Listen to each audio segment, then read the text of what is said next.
ذرا تصور کریں ایک ایسی دنیا کا جہاں سچ بولنا جرم ہو، جہاں اللہ کو ماننا بغاوت سمجھا جاتا ہو، جہاں طاقت تخت اور تلوار کے پاس ہو اور ایمان کمزوری کہلاتا ہو۔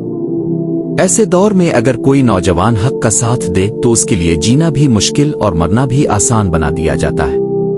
آج ہم آپ کو قرآن مجید میں بیان کردہ ایک ایسے سچے واقعے کے بارے میں سنانے جا رہے ہیں جو صرف ایک تاریخی قصہ نہیں بلکہ ہر دور کے انسان کے لیے ایک زندہ پیغام ہے۔ یہ واقعہ ہے اصحاب کہف کا۔ یہ واقعہ ایک ایسے شہر میں پیش آیا جہاں ایک ظالم بادشاہ حکومت کرتا تھا۔ اس بادشاہ کا قانون یہ تھا کہ اس کی بات آخری بات ہے۔ شہر کے ہر چوک، ہر بازار اور ہر محل میں بت نصب تھے۔ لوگوں کو مجبور کیا جاتا تھا کہ وہ ان بتوں کے سامنے جھکیں، قربانیاں دیں اور انہیں ہی نفع و نقصان کا مالک مانے۔ جو کوئی اللہ واحد پر ایمان لانے کی جرت کرتا، اس کے لیے قید، تشدد اور موت کے دروازے کھل جاتے۔ ظلم اتنا عام ہو چکا تھا کہ لوگ اسے ہی حق سمجھنے لگے تھے۔ اسی شہر میں چند نوجوان رہتے تھے۔ وہ نہ کوئی بڑے عالم تھے، نہ سردار، نہ بادشاہ کے قریبی، مگر ان کے دل زندہ تھے۔ وہ راتوں کو سوچتے تھے کہ یہ بت نہ سنتے ہیں، نہ دیکھتے ہیں، نہ کسی کو فائدہ دے سکتے ہیں، پھر ہم ان کے آگے کیوں جھکیں؟ ان نوجوانوں کے دلوں میں اللہ نے ہدایت ڈال دی تھی۔ انہوں نے فیصلہ کر لیا کہ چاہے کچھ بھی ہو جائے وہ صرف ایک اللہ کو مانیں گے۔ ایک دن انہوں نے کھل کر اعلان کر دیا کہ ہمارا رب آسمانوں اور زمین کا رب ہے، ہم اس کے سوا کسی کو معبود نہیں مان سکتے۔ یہ بات آہستہ آہستہ محل تک پہنچ گئی۔ بادشاہ کو جب خبر ملی تو اس کے غرور کو ٹھیس پہنچی۔ اس نے فوراً حکم دیا کہ ان نوجوانوں کو دربار میں پیش کیا جائے۔ دربار سجا ہوا تھا، بت رکھے گئے تھے، درباری جمع تھے۔ بادشاہ نے سخت لہجے میں کہا کہ اگر تم نے اپنے دین سے توبہ نہ کی اور ہمارے معبودوں کو نہ مانا تو تمہیں سخت سزا دی جائے گی۔ نوجوانوں کے دل کانپے ضرور مگر ایمان مضبوط تھا۔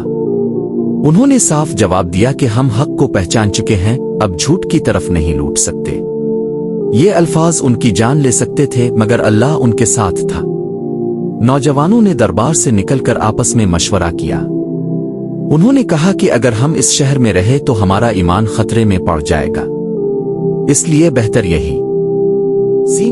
یہی ہے کہ ہم سب کچھ چھوڑ کر یہاں سے نکل جائیں۔ انہوں نے اپنے گھر، اپنا آرام، اپنا مستقبل سب چھوڑ دیا اور صرف ایمان کو ساتھ لے لیا۔ رات کی تاریکی میں وہ شہر سے نکلے۔ ان کے ساتھ ایک کتا بھی تھا جو خاموشی سے ان کے پیچھے چل پڑا، جیسے وہ بھی اس سفر کا حصہ بن گیا ہو۔ وہ پہاڑوں کی طرف بڑھتے رہے یہاں تک کہ ایک غار کے پاس پہنچے۔ یہ غار ویران تھا، اندھیرا تھا، مگر وہاں انہیں سکون محسوس ہوا۔ انہوں نے غار میں داخل ہو کر اللہ کے حضور ہاتھ اٹھائے اور دعا کی کہ اے ہمارے رب، ہم پر اپنی رحمت نازل فرما اور ہمارے لیے نجات کا راستہ بنا دے۔ یہ دعا ایسی تھی جو سیدھی آسمان تک پہنچی۔ پھر اللہ نے اپنی قدرت کا ایک عظیم نشان ظاہر کیا۔ اللہ نے ان نوجوانوں کو گہری نیند سلا دیا۔ یہ عام نیند نہیں تھی۔ وقت ان کے لیے رک گیا۔ دن، مہینے اور سال گزرتے رہے مگر انہیں خبر نہ ہوئی۔ سورج غار کے دہانے سے اس طرح گزرتا کہ ان کے جسموں کو نقصان نہ پہنچے۔ اللہ خود ان کے جسموں کو کروٹ دیتا رہا تاکہ وہ سلامت رہے۔ ان کا کتا غار کے دروازے پر پنجے پھیلائے بیٹھا رہا، جیسے پہرا دے رہا ہو۔ جو کوئی انہیں دیکھتا خوف سے پلٹ جاتا۔ نیند ایک دو دن کی نہیں تھی بلکہ 309 سال تک جاری رہی۔ صدیاں گزر گئیں، بادشاہ بدل گئے، سلطنتیں ختم ہو گئیں، مگر اصحاب کہف اسی حال میں رہے، اللہ کی حفاظت میں۔ پھر ایک دن اللہ کے حکم سے ان کی آنکھ کھل گئی۔ انہوں نے ایک دوسرے کی طرف دیکھا اور کہا کہ ہم کتنی دیر سوئے ہوں گے۔ کسی نے کہا ایک دن آدن کا کچھ حصہ۔ انہیں بھوک محسوس ہوئی۔ انہوں نے فیصلہ کیا کہ شہر سے کھانا لایا جائے اور ایک ساتھی کو بھیجا کہ وہ جا کر صاف اور حلال کھانا لے آئے اور احتیاط سے رہے۔ جب وہ نوجوان شہر پہنچا تو حیران رہ گیا۔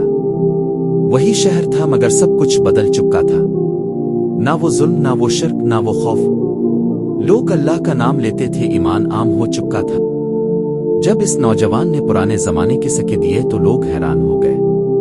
پوچھ گچھ ہوئی تو حقیقت سامنے آ گئی۔ یوں اصحاب کہف کا واقعہ سب پر ظاہر ہو گیا۔ اللہ نے ان نوجوانوں کو لوگوں کے لیے نشانی بنا دیا تاکہ سب جان لیں کہ اللہ جسے چاہے بچا لے، وقت اللہ کے حکم کا پابند ہے اور قیامت برحق ہے۔